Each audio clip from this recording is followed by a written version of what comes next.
The announcement of Hyrule Warriors Age of Calamity raised as many questions as it did clamors.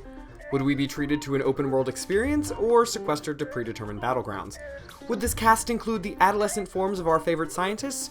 Or would we be stuck with original characters like Rose Gold Baby Dr. Link?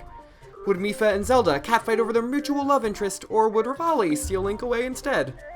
All these answers and more would have to wait until the next batch of information came our way on September 26th, 2020. With Age of Calamity's Tokyo Game Show presentation now slated for a whopping 50-minute time span, we have mere hours left to make some last-minute predictions.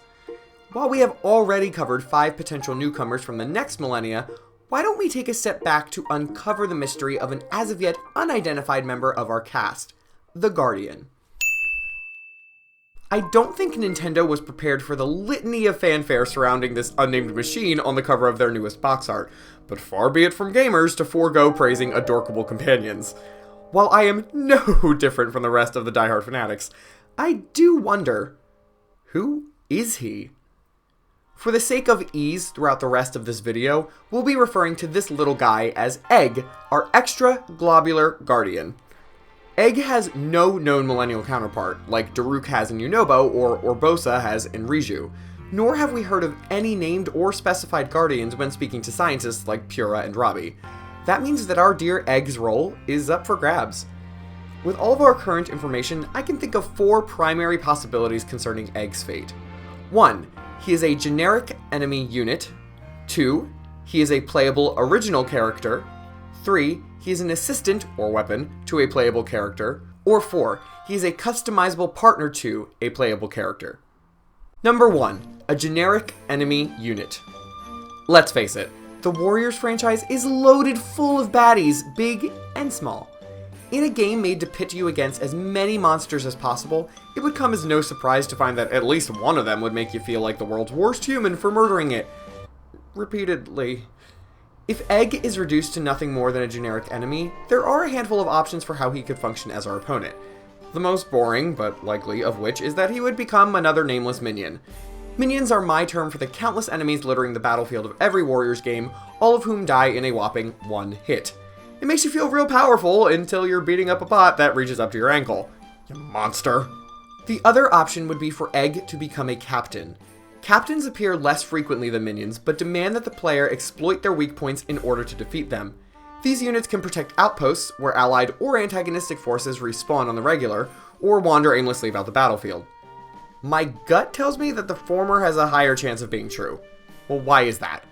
Because in Breath of the Wild itself, Guardians are a rare but formidable encounter. They're not as powerful as a full-blown boss battle, but they're not on the same level as your average bokoblin either. That makes your standard Guardian an all-too-obvious pick for Captain, which regulates its baby version to a less viable and less survivable position. All that being said, if Egg became nothing more than an enemy, I would be interested in seeing him act as a medical droid, beeping and booping around the battlefield and repairing Guardians, corrupted or otherwise. While healing an in-need ally was a hindrance and a half in Hyrule Warriors, Fire Emblem Warriors created designated characters who could heal their allies in the heat of battle. Not only that, but certain bosses would recharge their health over time, or use medicine to restore their energy, requiring fast-paced fighting or a strategic means of endurance. Egg could take this basic principle and expand it to include, or even be exclusive to, inorganic units. Not only would such a unit present a new layer of challenge to players attempting to clear the field of opponents as quickly as possible, but it also means that I won't be forced to beat him in self-defense. But that is far from the most interesting option available to us.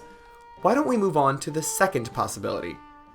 A playable, original character. Should this prediction be true, it would undoubtedly divide the fanbase further. Why is that? Well, allow me to give you a bit of a history lesson. When the original Hyrule Warriors was revealed, its audience remained unconvinced that a number of non-canonical characters needed to be included, and its release did little to ease suspicions, instead enforcing that these original characters were the centerpiece of the plotline. Players felt that units like Lana not only stole the spotlight from long-standing members of the Zelda universe, but deprived pre-established characters excluded from the game of opportunities to wield their weapons instead. While the sheer volume of characters eventually added into the game swayed most, seeing Sia, not that Sia, no one's ever seen her, nonetheless angered many a gamer. Would Nintendo learn from their past mistakes? Well, if the Paper Mario series is any evidence, no. But Zelda is a different beast altogether, so maybe our Christmas miracle will come early this year. Even then, we know little of the characters that existed 100 years ago, so a plethora of original characters is almost to be expected. But do I expect Egg to be one of them? Honestly, no. Not as his own fully functional character slot, at least. His size alone is enough to deter me from that hope, but that doesn't mean he's out of the running entirely. He could always be playable, but only by being an assistant to a playable character. Now, here's where things get interesting. Egg might not have the moxie to make it on his own, but that doesn't prevent him from appearing in other characters' movesets. We know that characters like Pura and Robbie are familiar with Guardian technology before the Calamity came about, so why could they not incorporate this into one of their movesets? Maybe one of them has a variety of Guardian-related technology that they can control, or even act as a puppet master would, manipulating the actions of their chosen robotic companion from a distance. While our resident techies no doubt have the upper hand in terms of know-how, there's at least one person that has them beat in regards to popularity: their princess. Zelda has, to everyone's surprise and elation, taken to the battlefield in Age of Calamity. To add to the wonder, we see her utilizing the features of the Sheikah Slate, that weren't supposed to have been discovered until the next century, but you know what, totally fine, why even have canon? While we know that Zelda will harness the slate's power, we also know that the number of runes on said slate is rather limited.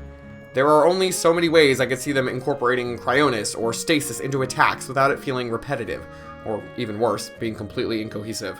So what if she were granted an additional means of support? While we never see a Sheikah Slate commanding a Guardian, we know that the Guardians were created through Sheikah technology for the purpose of being controlled by Hylian forces. It's not a stretch to assume that Sheikah Slates, or other such devices, were designed to do just that. And if nothing else, this is the series that allowed us to use summoned Kukos and a bottled up Link as weapons. I think our disbelief can be suspended enough to allow for this. Despite the fact that Zelda knows her way around ancient tech enough to maneuver an android around the battlegrounds, we already saw Zelda in action, albeit only momentarily, and Egg was nowhere to be seen. Even the scans for the most recent Famitsu article leave Egg out of the action. Does this mean it's impossible? Not at all. We have seen nowhere near enough footage to determine whether that is the case, or whether he's scrambling about off-screen at those particular moments. Still, it doesn't bode well for him to act as a permanent on-screen companion.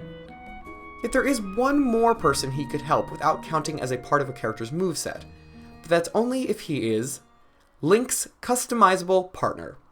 Is it not customary by now for Link to be accompanied by some sort of fairy, or spirit, or imp who turns him into a furry?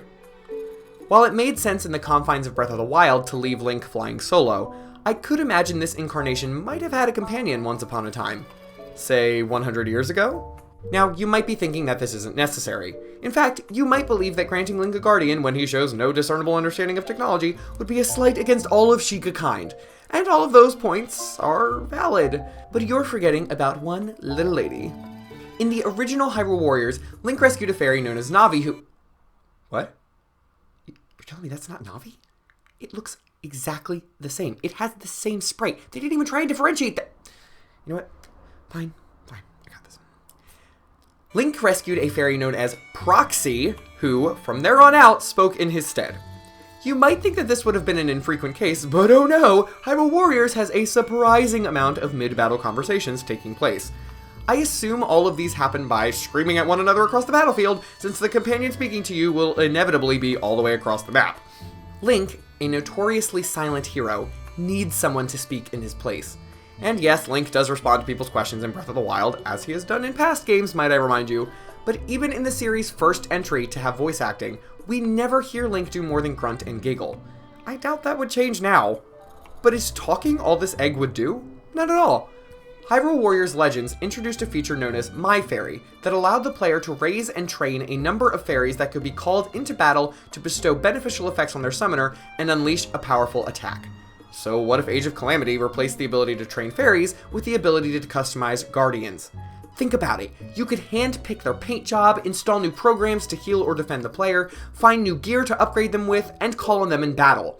In all honesty, you might as well use them to replace the tools from the first Hyrule Warriors. Those only bog down the combat and mobility to me.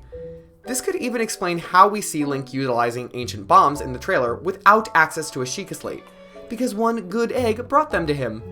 Were I to make a wishful prediction, I would place all my eggs into this basket. Not because I believe it will happen, but because I hope it does. The My Fairy feature, while oddly out of place, in my opinion, had a lot of potential to bring even more to a game already loaded with content.